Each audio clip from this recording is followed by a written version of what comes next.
Genesis 26. A severe famine now struck the land, as had happened before in Abraham's time. So Isaac moved to Gerar, where Abimelech, king of the Philistines, lived. The Lord appeared to Isaac and said, "Do not go down to Egypt, but do as I tell you. Live here as a foreigner in this land, and I will be with you and bless you. I hereby confirm that I will give all these lands to you and your descendants, just as I solemnly promised Abraham, your father. I will cause your descendants to become as numerous as the stars of the sky, and I will give them all these lands. And through your descendants, all the nations of the earth will be blessed. I will do this because Abraham listened to me and obeyed all my requirements, commands, decrees, and instructions." So Isaac stayed in Gerar. When the men who lived there asked Isaac about his wife Rebekah, he said, "She is my sister." He was afraid to say, "She is my wife." He thought, "They will kill me to get her, because she is so beautiful." But sometime later, Abimelech, king of the Philistines, looked out his window and saw Isaac caressing Rebekah. Immediately, Abimelech called for Isaac and exclaimed, "She is obviously your wife. Why did you say she is my sister?" "Because I was afraid someone would kill me to get her from me," Isaac replied. "How could you do this to us?" Abimelech exclaimed. "One of my people might easily have taken your wife and slept with her, and you would have made us guilty of great sin." Then Abimelech issued a public proclamation: "Anyone who touches this man or his wife will be put to death." When Isaac planted his crops that year, he harvested 100 times more grain than he planted, for the Lord blessed him. He became a very rich man, and his wealth continued to grow. He acquired so many flocks of sheep and goats, herds of cattle, and servants that the Philistines became jealous of him. So the Philistines filled up all of Isaac's wealth with dirt. These were the wells that had been dug by the servants of his father, Abraham. Finally, Abimelech ordered Isaac to leave the country. "Go somewhere else," he said, "for you have become too powerful for us." So Isaac moved away to the Gerar Valley, where he set up their tents and settled down. He reopened the wells his father had dug, which the Philistines had filled in after Abraham's death. Isaac also restored the names Abraham had given them. Isaac's servants also dug in the Gerar Valley and discovered a well of fresh water. But then the shepherds from Gerar came and claimed the spring. "This is our water," they said, and they argued over it with Isaac's herdsmen. So Isaac named the well Esek, which means argument. Isaac's men then dug another well, but again there was a dispute over it.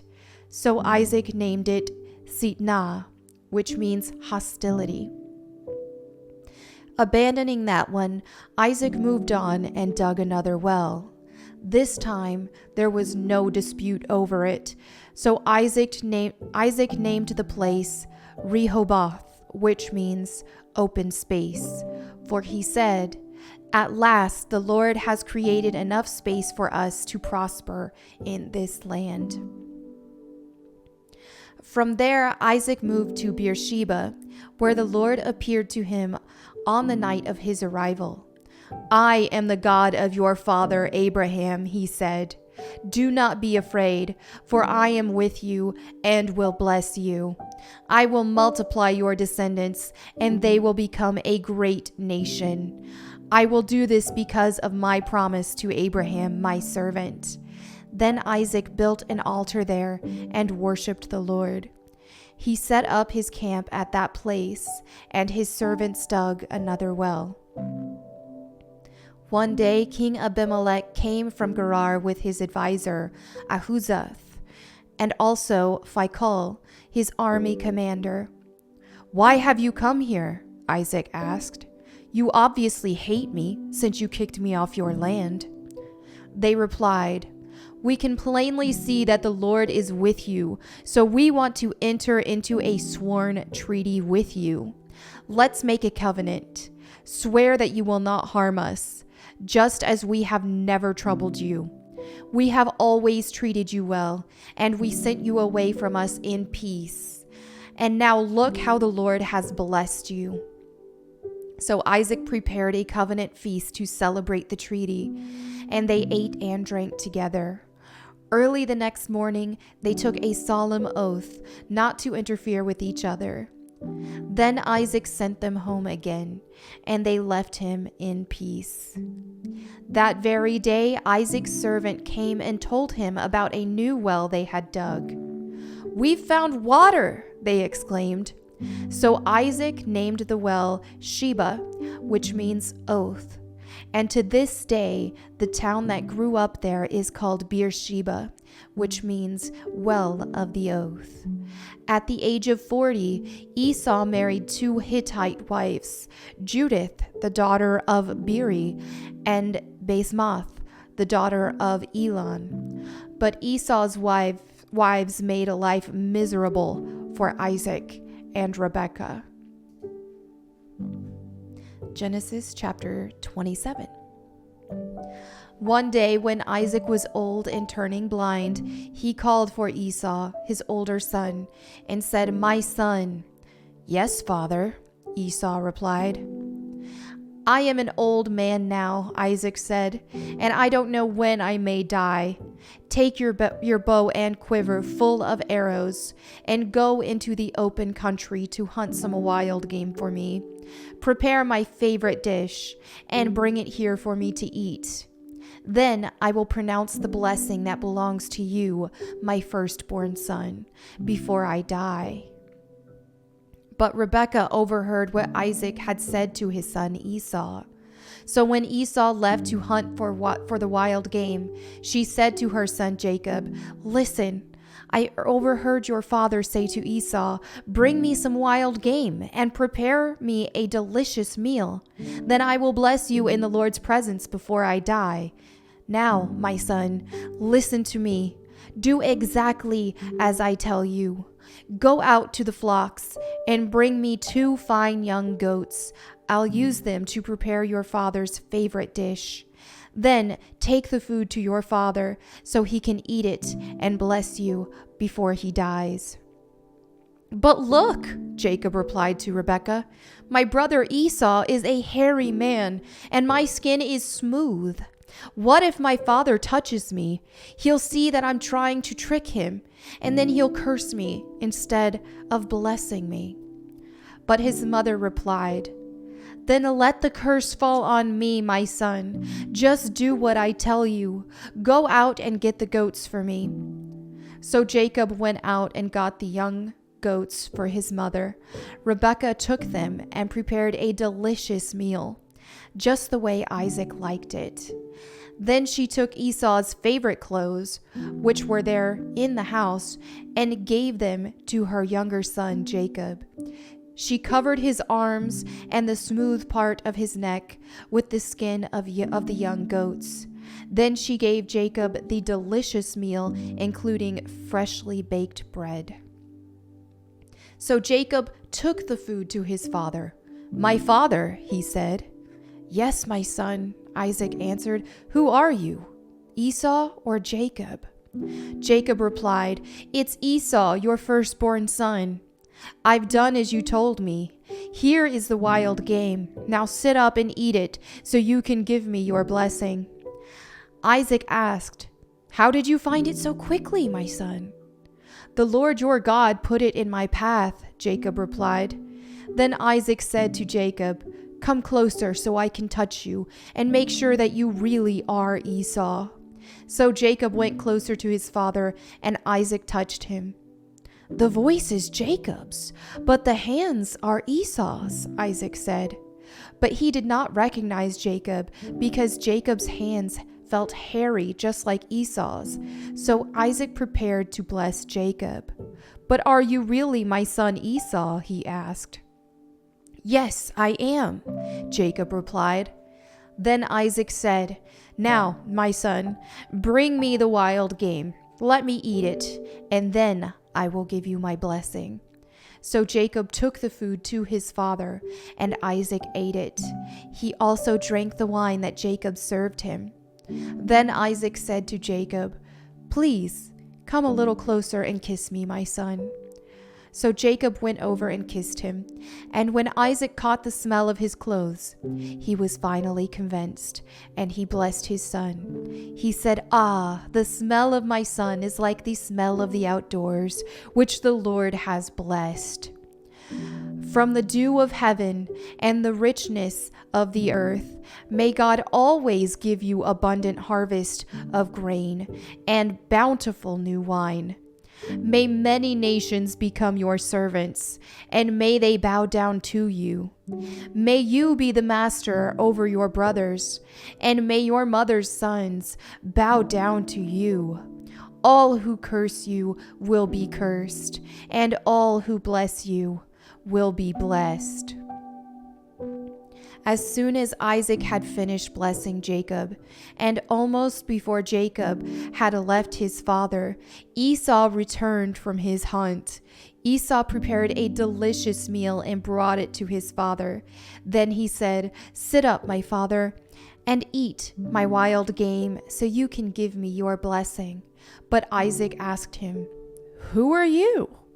Esau replied, "It's your son, your firstborn son, Esau." Isaac began to tremble uncontrollably and said, "Then who just served me wild game? I have already eaten it, and I blessed him just before you came. And yes, that blessing must stand." When Esau heard his father's words, he let out a loud and bitter cry. "Oh, my father, what about me? Bless me too," he begged. But Isaac said, "Your brother was here, and he tricked me. He has taken away your blessing." Esau exclaimed, "No wonder his name is Jacob, for now he has cheated me twice. First, he took my rights as the firstborn, and now he has stolen my blessing. Oh, haven't you saved even one blessing for me?" Isaac said to Esau, "I have made Jacob your master, and have declared all his brothers will be his servants. I have guaranteed him an abundance of grain and wine. What is left for me to give you, my son?" Esau pleaded, "But do you have only one blessing? Oh, my father, bless me too." Then Esau broke down and wept. Finally, his father Isaac said to him, "You will live away from the richness of the earth and away from the dew of the heaven above. You will live by your sword, and you will serve your brother. But when you decide to break free, you will shake his yoke from your neck."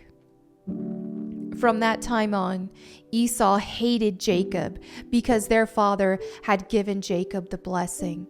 And Esau began to scheme, "I will soon be mourning my father's death. Then I will kill my brother Jacob."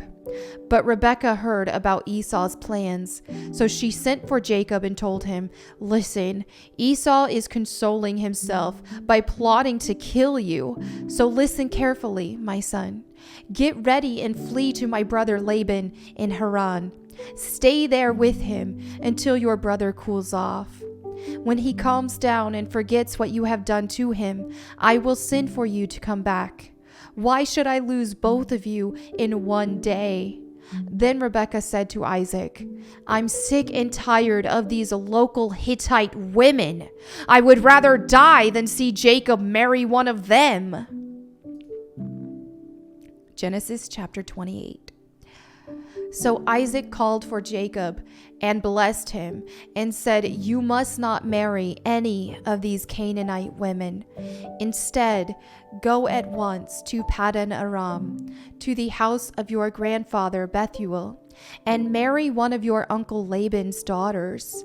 May God Almighty bless you and give you many children, and may your descendants multiply and become many nations.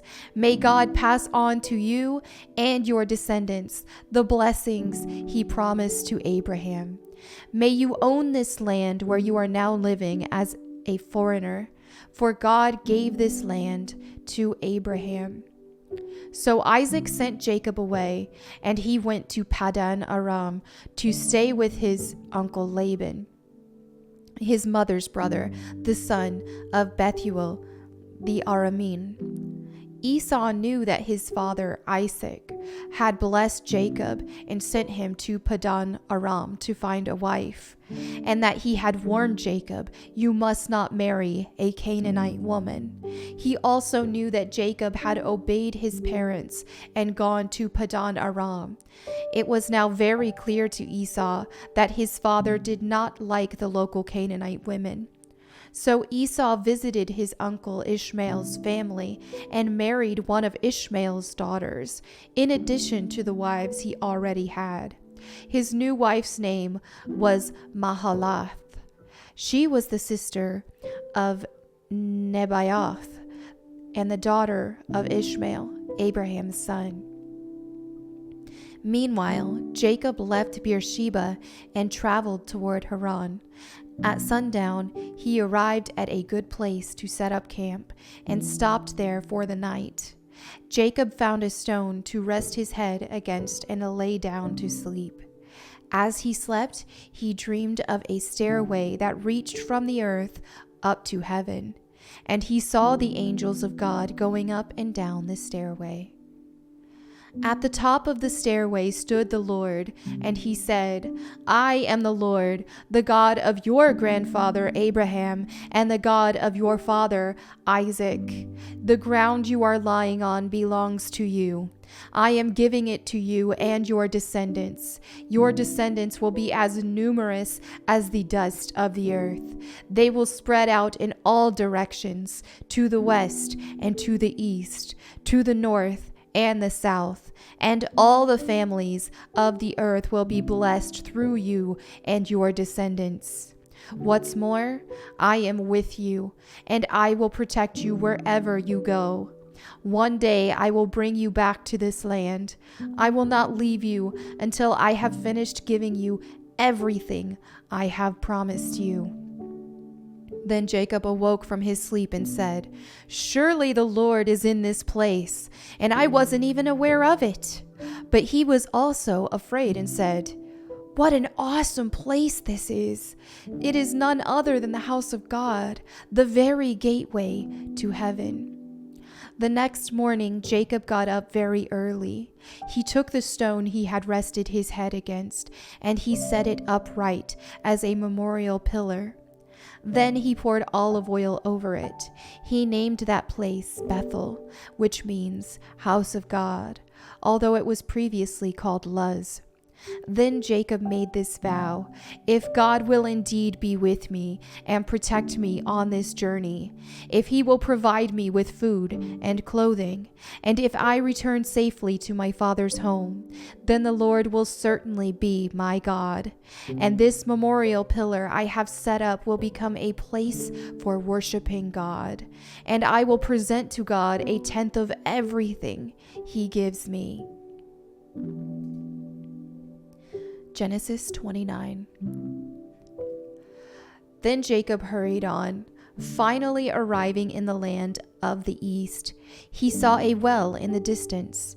3 flocks of sheep and goats lay in an open field beside it, waiting to be watered, but a heavy stone covered the mouth of the well. It was the custom there to wait for all the flocks to arrive before removing the stone and watering the animals.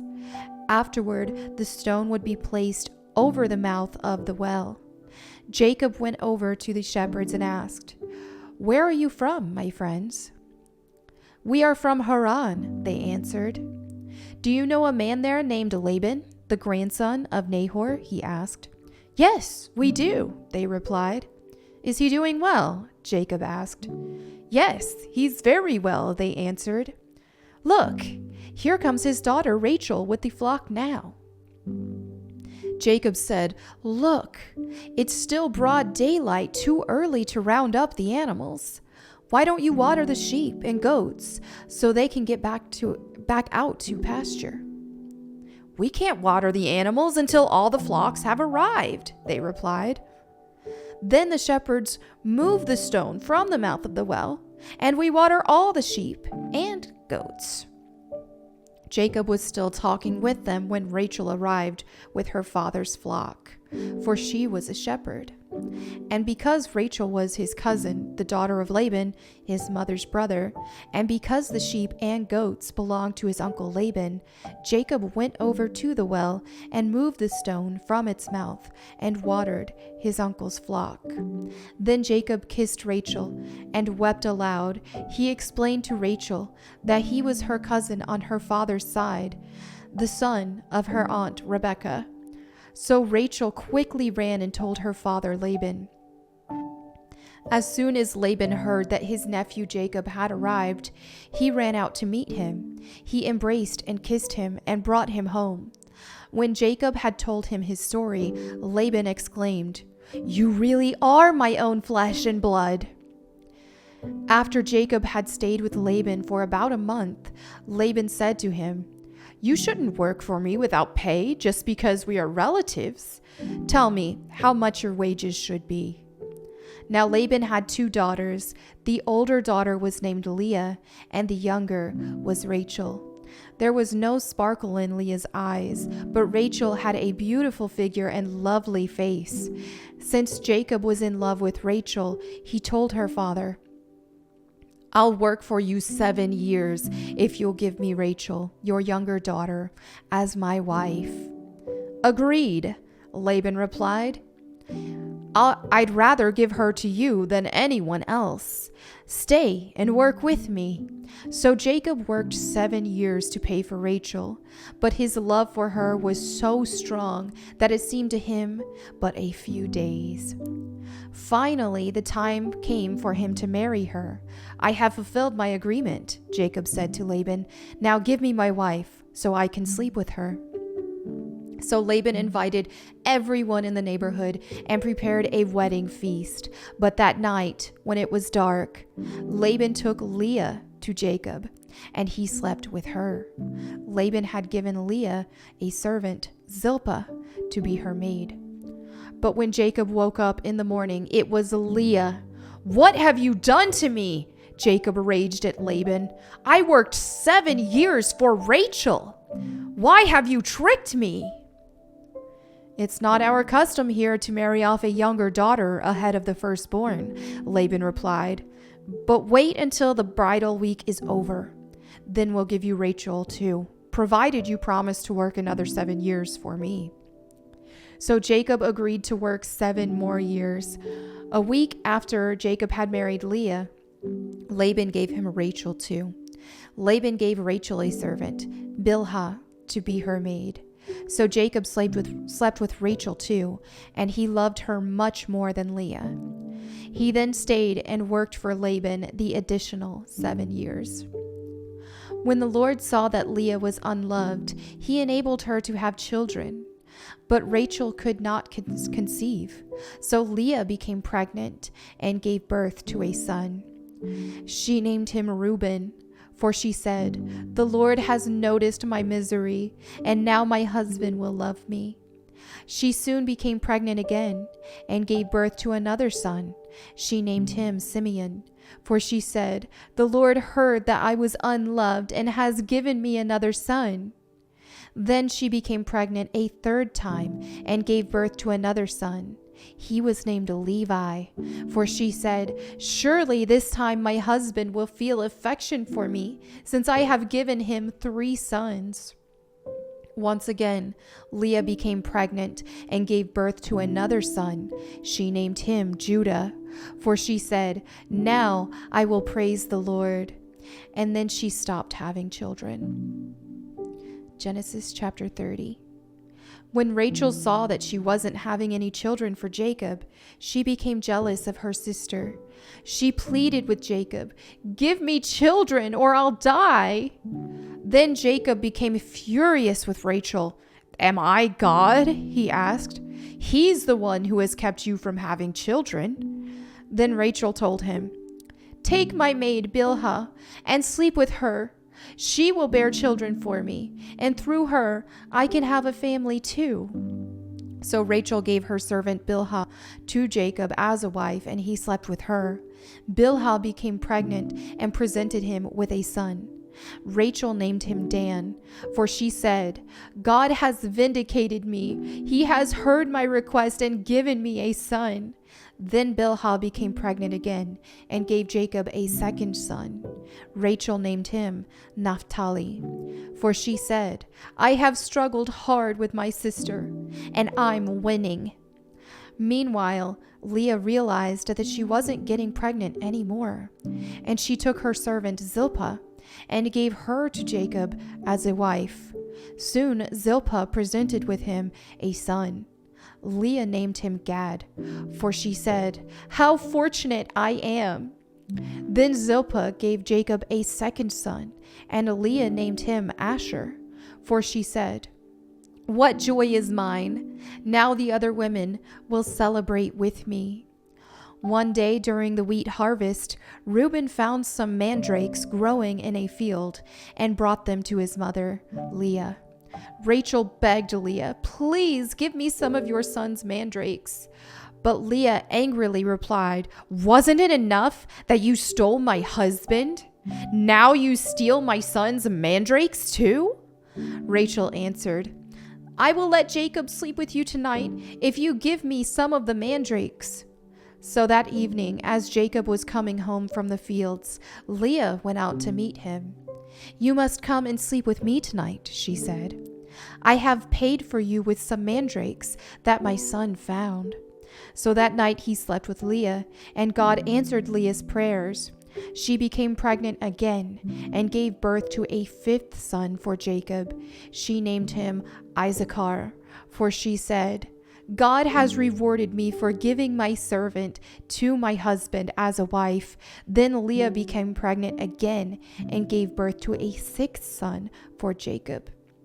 She named him Zebulun, for she said, "God has given me a good reward. Now my husband will treat me with respect, for I have given him 6 sons." Later she gave birth to a daughter and named her Dinah. Then God remembered Rachel's plight and answered her prayers by enabling her to have children. She became pregnant and gave birth to a son. "God has removed my disgrace," she said, and she named him Joseph, for she said, "May the Lord add yet another son to my family." Soon after Rachel had given birth to Joseph, Jacob said to Laban, "Please release me so I can go home to my own country. Let me take my wives and children, for I have earned them by serving you, and let me be on my way. You will certainly know how hard I have worked for you." "Please listen to me," Laban replied. "I have become wealthy, for the Lord has blessed me because of you. Tell me how much I owe you. Whatever it is, I'll pay it." Jacob replied, "You know how hard I've worked for you, and how your flocks and herds have grown under my care. You had little indeed before I came, but your wealth has increased enormously. The Lord has blessed you through everything I've done, but now what about me? When can I start providing for my own family?" "What wages do you want?" Laban asked again. Jacob replied, "Don't give me anything. Just do this one thing, and I'll continue to tend and watch over your flocks. Let me inspect your flocks today and remove all the sheep and goats that are speckled or spotted, along with all the black sheep. Give these to me as my wages. In the future, when you check on the animals you have given me as my wages, you'll see that I have been honest." If you find in my flock any goats without speckles or spots, or any sheep that are not black, you will know that I have stolen them from you." "All right," Laban replied. "It will be as you say." But that very day, Laban went out and removed the male goats that were streaked and spotted, all the female goats that were speckled and spotted or had white patches, and all the black sheep. He placed them in the care of his own sons, who took them a 3 days' journey from where Jacob was. Meanwhile, Jacob stayed and cared for the rest of Laban's flock. Then Jacob took some fresh branches from poplar, almond, and plane trees and peeled off strips of bark, making white streaks on them. Then he placed these peeled branches in the watering troughs where the flocks came to drink, for that was where they mated. And when they mated in front of the white streaked branches, they gave birth to young that were streaked, speckled, and spotted. Jacob separated those lambs from Laban's flock. And at mating time, he turned the flock to face Laban's animals that were streaked or black. This is how he built his own flock instead of increasing Laban's. Whenever the stronger females were ready to mate, Jacob would place the peeled branches in the watering troughs in front of them. Then they would mate in front of the branches. But he didn't do this with the weaker ones. So the weaker lambs belonged to Laban, and the stronger ones were Jacob's. As a result, Jacob became very wealthy with large flocks of sheep and goats, female and male servants, and many camels and donkeys.